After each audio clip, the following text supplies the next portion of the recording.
English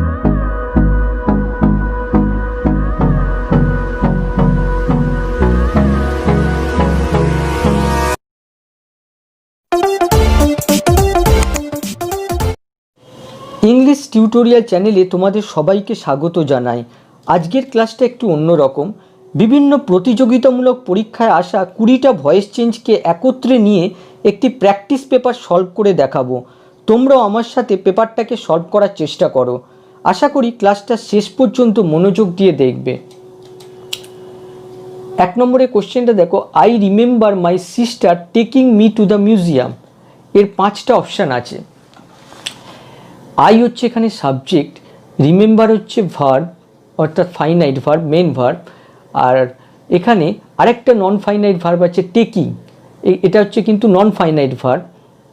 non finite ভার্বের object হচ্ছে me, আর finite ভার্বের সাবজেক্ট হচ্ছে আই। এই ফাইনাইট ভার্বের সাবজেক্ট আর নন ফাইনাইট ভার্বের অবজেক্ট দুটোই কিন্তু সেম।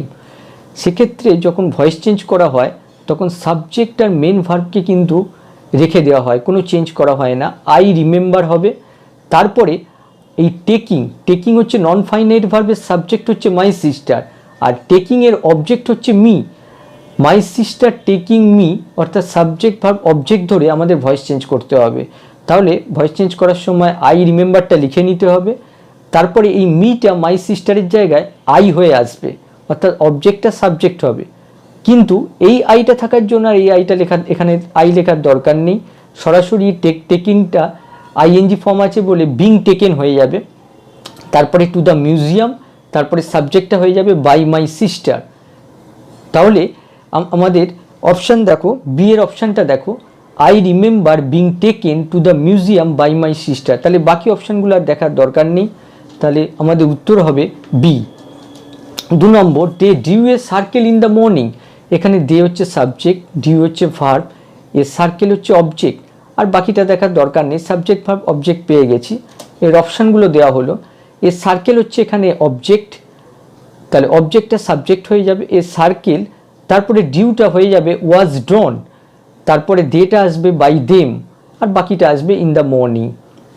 তাহলে 2-এর দেখো, বিটা দেখো, a circle was drawn by them in the morning. তাহলে বাকিগুলো হবে না, উত্তর হবে বি। 3 নম্বর, he hates people keeping him waiting. এক্ষেত্রেও দেখো, হি হচ্ছে সাবজেক্ট, আর হেটস হচ্ছে মেন ভার্ব, আর কিপিং হচ্ছে নন ফাইনাইট ভার্ব জিরান্ট। তাহলে নন ফাইনাইট ভার্বের যে অবজেক্ট হিম আর ফাইনাইট ভার্বের সাবজেক্ট হি, এই দুটোই সেম। তাহলে আমাদের কিন্তু হি আর হেটসকে একই রাখতে হবে, এর কোনো চেঞ্জ হবে না। তাহলে হি হেটস, তারপরে এই হিমটা পিপলের জায়গায় হি হয়ে আসবে, কিন্তু এই হিটা থাকার জন্য আর হি লেখার দরকার নেই। তাহলে সরাসরি কিপিংটা বিং কেপ্ট হয়ে যাবে, তারপরে ওয়েটিং আসবে, আর বাই পিপল লেখার প্রয়োজন নেই। তাহলে 3 নম্বর অপশানের বিটা দেখো, he hates being kept waiting. তাহলে উত্তর হবে কিন্তু বি। 4 নম্বর, he is writing the book. তাহলে হি হচ্ছে সাবজেক্ট, ইজ রাইটিং হচ্ছে ভার্ব, আর দ্য বুক হচ্ছে অবজেক্ট। তাহলে প্যাসিভ ভয়েস করার সময় দ্য বুকটা সাবজেক্ট হয়ে যাবে, দ্য বুক। তারপরে ইজ রাইটিং প্রেজেন্ট কন্টিনিউয়াসে আছে, আমাদের প্যাসিভ করার সময় ইজ বিং রিটেন হয়ে যাবে, তারপরে হিটা বাই হিম হয়ে যাবে। তাহলে 4 নম্বর অপশানের বিটা দেখো, the book is being written by him. তাহলে উত্তর হবে B. 5, the thief destroyed several items in the room even the carpet has been torn. এখানে কিন্তু দুটো সেন্টেন্স দেওয়া আছে, দুটোকে আমাদের চেঞ্জ করতে হবে। 5টা অপশান দেওয়া হলো। প্রথম সেন্টেন্সটাকে যদি আমরা চেঞ্জ করি, ভয়েস চেঞ্জ করি, the thief destroyed several items. Thief হচ্ছে সাবজেক্ট, ডেস্ট্রয়েড হচ্ছে ভার্ব, আর সেভারেল আইটেম হচ্ছে অবজেক্ট, আর এক্সট্রা ইন দ্য রুম। তাহলে সেভারেল আইটেমসকে আমাদের সাবজেক্ট বানাতে হবে। তাহলে সেভারেল আইটেমস অনেকগুলো, তাই জন্য এটা সিম্পল পাস্টে রয়েছে, ওয়ার ডিস্ট্রয়েড হয়ে যাবে, তারপরে আসবে বাই দ্য থিপ। আর সেকেন্ডটা করলে even the carpet has been torn. দেখো, হ্যাজ বিন এবং ভার্বের পাস্ট পার্টিসিপল ফর্ম এটা প্যাসিভে রয়েছে।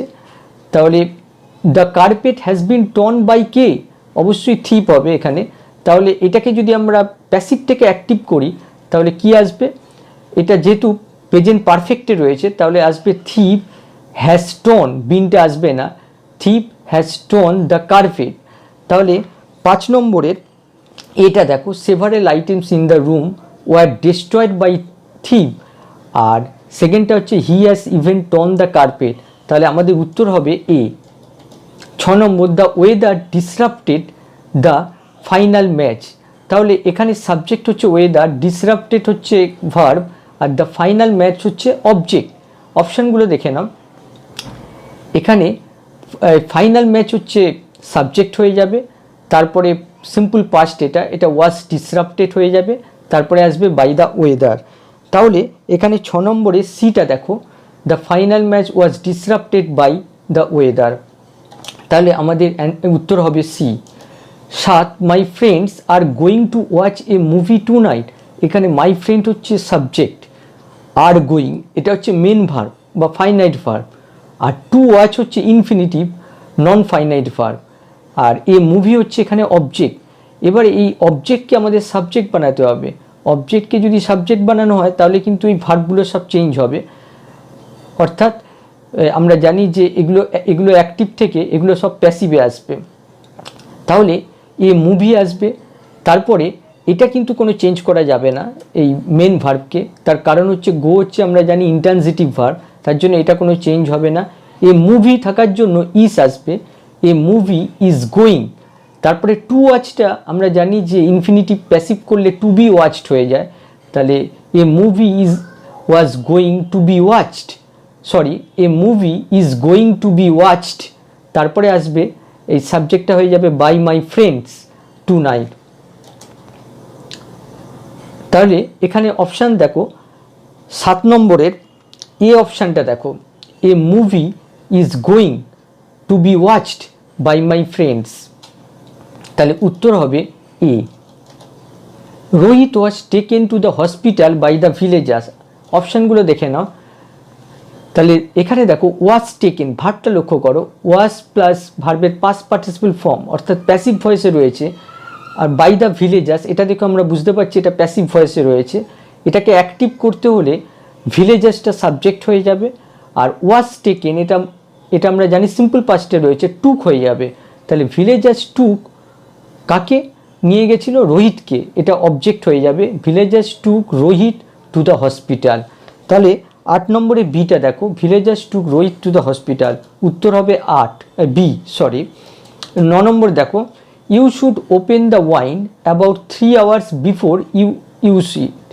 তাহলে এখানে কিন্তু দুটো সেন্টেন্স আছে, দুটো সেন্টেন্সকে আমাদের ভয়েস চেঞ্জ করতে হবে। প্রথমে ইউ হচ্ছে সাবজেক্ট, শুড ওপেন হচ্ছে ভার্ব, দ্য ওয়াইন হচ্ছে অবজেক্ট, আর বিফোরের পর আরেকটা সেন্টেন্স দেওয়া হয়েছে দেখো, ইউজ সাবজেক্ট, ইউজ হচ্ছে ভার্ব, ইট হচ্ছে অবজেক্ট, বিফোর হচ্ছে এখানে কনজাংশন, যে দুটো সেন্টেন্সকে জয়েন করেছে। তাহলে প্রথম সেন্টেন্সটা ভয়েস চেঞ্জ করলে the wine should be opened, modal verb থাকলে আমরা জানি বি আসে আর ভার্বের past participle form, should be opened. তারপরে সেকেন্ডটা করলে আসবে কি, যে it is used by you. তাহলে আমাদের 9 নম্বরের অপশানে দেখো ডি নম্বর অপশানটা, wine should be opened about 3 hours before it is used. তাহলে উত্তর হবে D. People claim to have seen the suspect in several cities.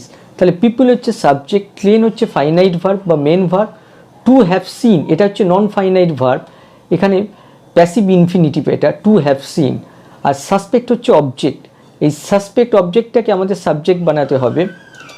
তাহলে দ্য সাসপেক্ট এটা সাবজেক্ট হয়ে যাবে, তারপরে ক্লেমটাকে আমরা ভয়েস চেঞ্জ করলে হবে ইজ ক্লেমড। তাহলে দ্য সাসপেক্ট ইজ ক্লেমড, অর্থাৎ এখানে কিন্তু ফাইনাইট আর নন ফাইনাইট ভার্ব দুটোই চেঞ্জ হচ্ছে। এর আগের একটা সেন্টেন্সে দেখেছিলাম ফাইনাইট ভার্বের কোনো চেঞ্জ হয়নি, যেহেতু ওটা ইন্ট্রানজিটিভ ভার্ব ছিল, কিন্তু এটা হচ্ছে ট্রানজিটিভ ভার্ব, তার জন্য এটাও চেঞ্জ হবে, এটাও চেঞ্জ হবে।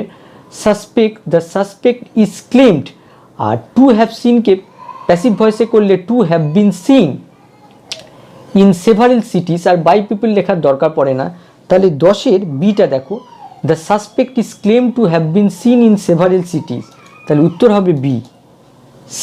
someone told me that there had been an explanation in the town hall. তাহলে সামওয়ান সাবজেক্ট, টোল্ড হচ্ছে ভার্ব, আর মি হচ্ছে অবজেক্ট। দ্যাট দিয়ে আবার একটা সেন্টেন্স হয়েছে, there had been an explanation in the town hall. There দিয়ে কোনো সেন্টেন্সে সাধারণত প্যাসিভ ভয়েস করা যায় না, তার কারণ দেয়ারের পর কিন্তু বি ভার্ব আসে, আর শুধু বি ভার্বের কোনো প্যাসিভ ভয়েস হয় না। তার জন্য আমাদের শুধু সামওয়ান টোল্ড মি এইটুকুনি শুধু আমাদের ভয়েস চেঞ্জ করতে হবে। তাহলে মিটা প্রথমে আই হয়ে যাবে, তারপরে এটা ওয়াজ টোল্ড হবে, তারপরে আসবে বাই সামওয়ান, আর বাকিটা লিখতে হবে। তাহলে 11 নম্বর অপশানের ডিটা দেখো, I was told by someone that there had been an explanation in the town hall. তাহলে উত্তর হবে D. 12, I like the food they serve at that restaurant. তাহলে দেখো, আই হচ্ছে সাবজেক্ট, লাইক হচ্ছে ভার্ব, আর দ্য ফুড থেকে restaurant পর্যন্ত এইটা কিন্তু অবজেক্ট। তাহলে এইটাকে যদি আমরা ইট ভাবি, তাহলে আই লাইক ইট, তাহলে এটাকে ভয়েস চেঞ্জ করলে কি হবে, it is liked by me. এবারে আমাদের ভেতরে ঢুকতে হবে, the food they serve at the restaurant. এখানে দেখো, দে সার্ভ সাবজেক্ট ভার্ব, তারা কি সার্ভ করে, ফুড সার্ভ করে, এটা হচ্ছে অবজেক্ট। তাহলে এটাকে যদি আমরা ভয়েস চেঞ্জ করি, food is serve by them, তাহলে এটাকে যদি আমরা সম্পূর্ণরূপে এটাকে যদি চেঞ্জ করি, তাহলে আসবে ফুড ইজ আর লেখার দরকার নেই, food served by them is at the restaurant is liked by me. তাহলে 12 নম্বরের অপশানের সিটা দেখো, the food served by them at the restaurant is liked by me. তাহলে উত্তর হবে C. Ruby requested me to lend her ₹1000 the next day. Sorry, এক্ষেত্রে আমাদের ভয়েস চেঞ্জের জায়গায় ন্যারেশন চলে এসছে, এটা কিন্তু আমাদের মিস্টেক গেছে, এখানে একটা ভয়েস চেঞ্জের জায়গায় আমরা ন্যারেশন দিয়ে ফেলেছি। আচ্ছা, তাহলে আমরা এই ন্যারেশনটাকে একটু সলভ করি। Ruby requested me to lend ₹1000 the next day, এটা কিন্তু ইনডাইরেক্ট সেন্টেন্স, আমাদের ডাইরেক্টে করতে হবে। তাহলে এর রিকোয়েস্ট, এটা আমরা জানি ইম্পারেটিভ সেন্টেন্স, তাহলে রিকোয়েস্টের জায়গায় সেড টু চলে আসবে, রুবি সেড টু মি। তারপরে আমরা জানি যে রিকোয়েস্টের থাকলে প্লিজ আসবে, প্লিজ লেন্ড ইনভার্টেড কমার মধ্যে আসবে, হারটা হয়ে যাবে, যেহেতু রুবি নিজেই এখানে বক্তা, তাহলে এখানে হারটা হয়ে যাবে মি। তাহলে please lend me ₹1000 the next day. তাহলে 13 নম্বরের অপশানের বিটা দেখো, Ruby said to me please lend me ₹1000, আর দ্য নেক্সট ডেটা আমরা জানি যে এই যদি আমরা এটাকে ডাইরেক্টে করি টুমরো আসবে, তাহলে উত্তর হবে কিন্তু B. Let her go out for a walk. এখানে দেখো, এই জাতীয় সেন্টেন্স এখানে সাজেস্ট বোঝাচ্ছে, এই সমস্ত সেন্টেন্সে আমরা ইট ইজ সাজেস্টেড দ্যাট দিয়ে করি, ইট ইজ সাজেস্টেড দ্যাট, তারপরে এই হারটাকে আমরা সাবজেক্ট রূপে সি করি, তাহলে সি, তারপরে লেটটা হয়ে যাবে শুড, তারপরে গো আউট ফর এ ওয়াক। তাহলে 14 নম্বরের ডিটা দেখো, it is suggested that C should go out for a walk. তাহলে উত্তর হবে ডি। হোয়াই আর দে লাফিং অ্যাট ইউ। এখানে দেখো, দে হচ্ছে সাবজেক্ট, লাফিং অ্যাট হচ্ছে ভার্ব, আর ইউ হচ্ছে অবজেক্ট। তাহলে আমরা যদি হোয়াই আরটাকে সেম রাখতে হবে, তাহলে ইউটা আমরা সাবজেক্ট বানাবো, তাহলে হোয়াই আর তারপরে ইউ আসবে। লাফিং অ্যাটটা আমরা জানি যে ভয়েস চেঞ্জ করলে বিং লাফড অ্যাট হয়, তাহলে বিং লাফড অ্যাট, তারপরে আসবে বাই দেম। তাহলে 15 নম্বরের বিটা দেখো, why are you being laughed at by them, তাহলে উত্তর হবে B. Will the students have completed their course before the examination. এখানে দেখো, দ্য স্টুডেন্ট হচ্ছে সাবজেক্ট, হ্যাভ কমপ্লিটেড হচ্ছে ভার্ব, আর দেয়ার কোর্স হচ্ছে অবজেক্ট, আর বাকিটা দেখার দরকার নেই, শুধুমাত্র এইটুকুনি চেঞ্জ করলেই হবে। উইলটা উইলের জায়গায় থাকবে, before the examination before the এক্সামিনেশানের জায়গায় থাকবে। তাহলে এইটুকুনি চেঞ্জ করলে দেয়ার কোর্স, তারপরে have been completed by the students, এটা আসবে। এবারে আমরা অপশানগুলো লক্ষ্য করি। 16 নম্বরের দেখো, 16 নম্বরের অপশানগুলো দেখো, সিটা উইল দ্য লেসন, উইলটা উইলের জায়গায় রয়েছে, আর দেয়ার কোর্সটা এটা কিন্তু দ্য লেসন্স লিখেছে দেয়ার কোর্সের জায়গায়, তারপরে হ্যাভ কমপ্লিটেডটা হয়ে যাবে হ্যাভ বিন কমপ্লিটেড, তারপরে আসবে by the students before the examination, তাহলে উত্তর হবে C. He will have closed the shop by now. দেখো এখানে হি হচ্ছে সাবজেক্ট, উইল হ্যাভ ক্লোজড হচ্ছে ভার্ব, আর দ্য শপ হচ্ছে এখানে অবজেক্ট। তাহলে অবজেক্টটা সাবজেক্ট হয়ে যাবে, তাহলে দ্য শপ, তারপরে উইল, আমরা জানি হ্যাভ ক্লোজ থাকলে হ্যাভ বিন ক্লোজড হয়ে যায়, তাহলে the shop will have been closed by him, আর বাকিটা বসে যাবে। তাহলে 17 নম্বর অপশানে ডিটা দেখো, the shop will have been closed by him by now, তাহলে উত্তর হবে D. When he left school, the textbooks were put aside by him and were never reopened. এখানে কিন্তু অনেকগুলো সেন্টেন্স আছে, কিন্তু অপশানগুলো দেখো, when he left school, when he left school, as he left school, as he left school, এখানে চারটেতেই দেখো he left স্কুলের কোনো চেঞ্জ করেনি, যদিও এটাকে চেঞ্জ করা যায়, তাহলে এটাকে চেঞ্জ করেনি, আমরা এটাকে বাদ দিয়ে বাকিটা দেখব। The text books were put aside by him, were put aside, এখানে দেখো প্যাসিভ ভয়েসে রয়েছে, এটাকে অ্যাক্টিভ করতে হবে, এটা সিম্পল পাস্টে রয়েছে, তাহলে হিমটা হি হয়ে যাবে, তারপরে পুট আসবে, he put the text book aside, এটা ফার্স্ট সেন্টেন্স। পরেরটা আছে দেখো ওয়ার নেভার রিওপেন, মানে এখানে হবে the text book were never reopen by him, তাহলে এটাকে যদি প্যাসিভ করি, he never reopen text book, ওই টেক্সট বুকের জায়গায় আমরা বারবার না লিখে দেম করে দিতে পারি। তাহলে 18 নম্বর অপশানের এটা দেখো, he put aside is text book, passive থেকে অ্যাক্টিভ হলো, হোয়েন হি লেফট স্কুল, এটা কোনো চেঞ্জ হয়নি, অ্যান্ড নেভার রিওপেন দেম, এখানে হি হবে, কিন্তু হিটা একবার লেখার জন্য আর লেখা হয়নি, নেভার রিওপেন দেম বলতে এখানে টেক্সট বুক, তাহলে উত্তর হবে এ।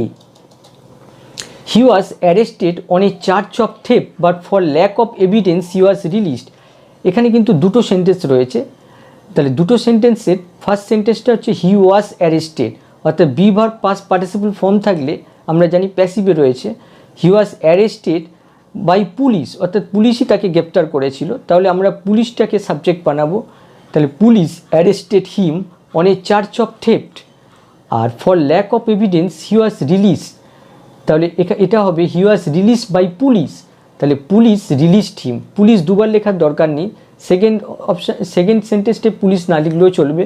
তাহলে 19 নম্বরের দেখো সিটা দেখো, the police arrested him on a charge of theft, এটা হচ্ছে ফার্স্ট সেন্টেন্সের passive to active, but for lack of evidence released him, আর পুলিশ লেখার দরকার নেই, রিলিজড হিম, তাহলে উত্তর হবে সি। দার্জিলিং গ্রোস ট্রি, এখানে দার্জিলিং হচ্ছে সাবজেক্ট, গ্রোস হচ্ছে ভার্ব, আর টি হচ্ছে অবজেক্ট, তাহলে এই অবজেক্টটা সাবজেক্ট হবে ট্রি, তারপরে গ্রোস, এটা প্রেজেন্ট ইনডেফিনিট টেন্স, তাহলে ইজ গ্রোন হয়ে যাবে, তারপরে কিন্তু বাই দিয়ে অবজেক্ট সাবজেক্টটা অবজেক্ট রূপে বসে, কিন্তু দার্জিলিং একটা প্লেস, তার জন্য এখানে কোনো বাই বসবে না, এখানে কিন্তু ইন বসবে, যেহেতু এটা প্লেস, তাহলে টি ইজ গ্রোন ইন দার্জিলিং, তাহলে 20 নম্বরের বিটা দেখো, টি ইজ গ্রোন ইন দার্জিলিং, উত্তর হবে বি।